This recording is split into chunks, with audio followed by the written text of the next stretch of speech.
Hey friends, it's Laurie Hodges with Homes by Hodges and Keller Williams Reserve, and I'm going to do two things today. I'm going to go over a monthly market update for Jupiter and Palm Beach Gardens, and then I'm going to talk about the big news today, which was the Zillow news.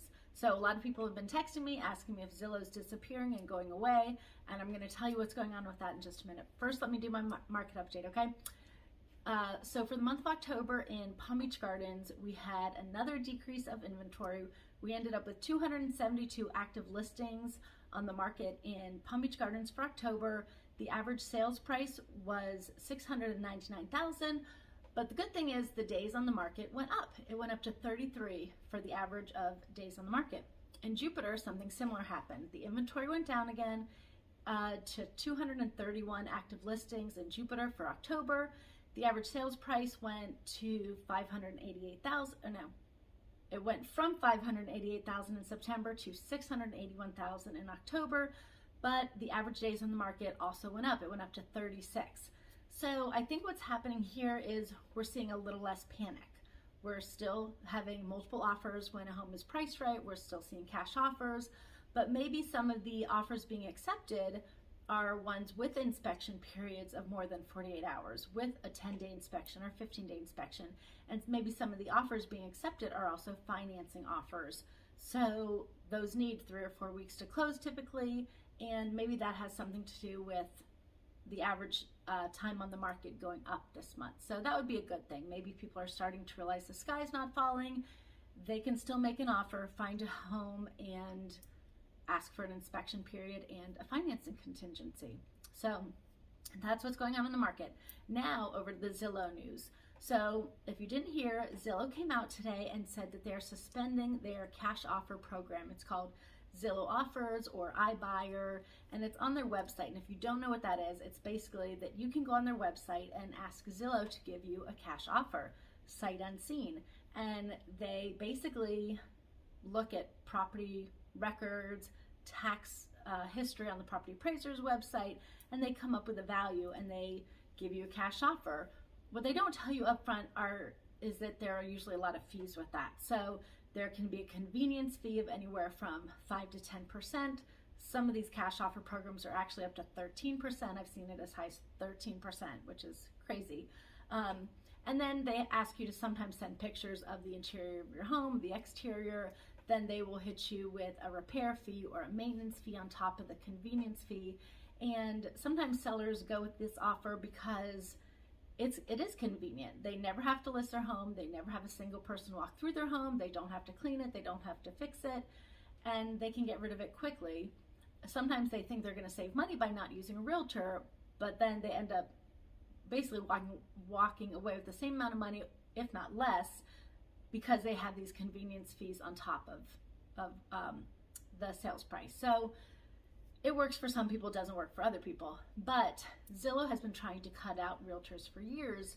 So it didn't really surprise me when they came out today and said that they have lost money on 2/3 of the homes that they have purchased, which is crazy. That's not really a good business plan to pay more for 2/3 of the homes that you're buying.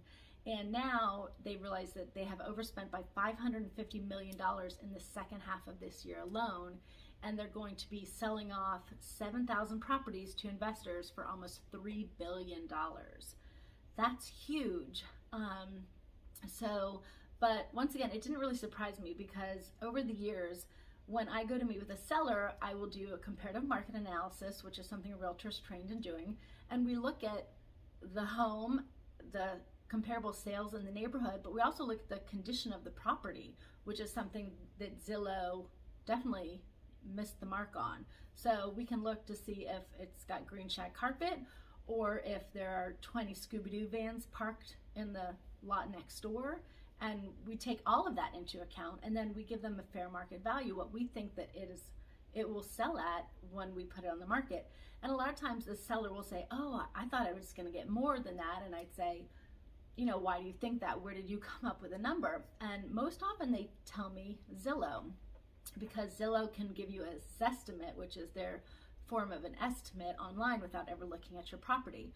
But the problem is, which is what I showed them, I have this little article that I keep with me all the time, and I've highlighted the nuggets, is that they did research on these estimates years ago, and they found that the average error rate nationally was 8% for Zillow, which at first you think 8%, I don't know, it's not that bad. It's a little more than what I pay on, grocery taxes or whatever, or not groceries, but goods. But then you think the average price in Palm Beach County for a home is quite high. And if you look at a $500,000 home and then 8%, that's a $40,000 difference. That's a $40,000 error, basically. I mean, I don't like any errors, let alone a $40,000 error. That's pretty big. And then when they looked at the median error rate in different cities around the country and not just the national average, they found that the Zillow error was actually much higher in a lot of places. In Manhattan, it was actually 19.8%. And in San Francisco, it was 11.9%. I mean, that's the error. And when you're looking at properties that are millions of dollars, now you're talking about an error that is hundreds of thousands of dollars off the mark. So to hear that Zillow, missed its mark when buying all these homes really was not surprising. They didn't use any realtors to go look at these properties and do their research, which is what we are trained to do.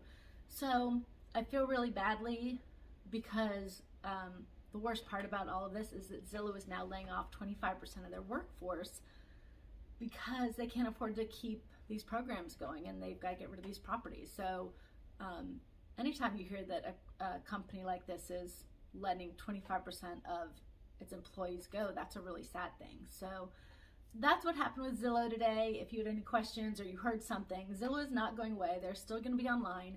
But once again, I would urge you to be cautious when looking at Zestimates, and also cautious when looking at their site. I always tell my clients to use realtor.com instead because it's directly linked to the MLS, whereas Zillow, sometimes people will send me a property and I immediately look at the address and the price and know that that listing is probably from 10 years ago. And Zillow sometimes has these random listings that were very old and somehow they still populate. So it can be really confusing and misleading to buyers. But if you have any questions about what happened in the market today with Zillow or general trends in Palm Beach Gardens or Jupiter, or if you would like to get a free comparative market analysis for your home, we can always just drop one off on your porch for you to look at your convenience. Feel free to reach out. Again, my name is Laurie Hodges. I'm with Homes by Hodges and Keller Williams, and we're making realty dreams a reality. Have a great day, friends. Bye-bye.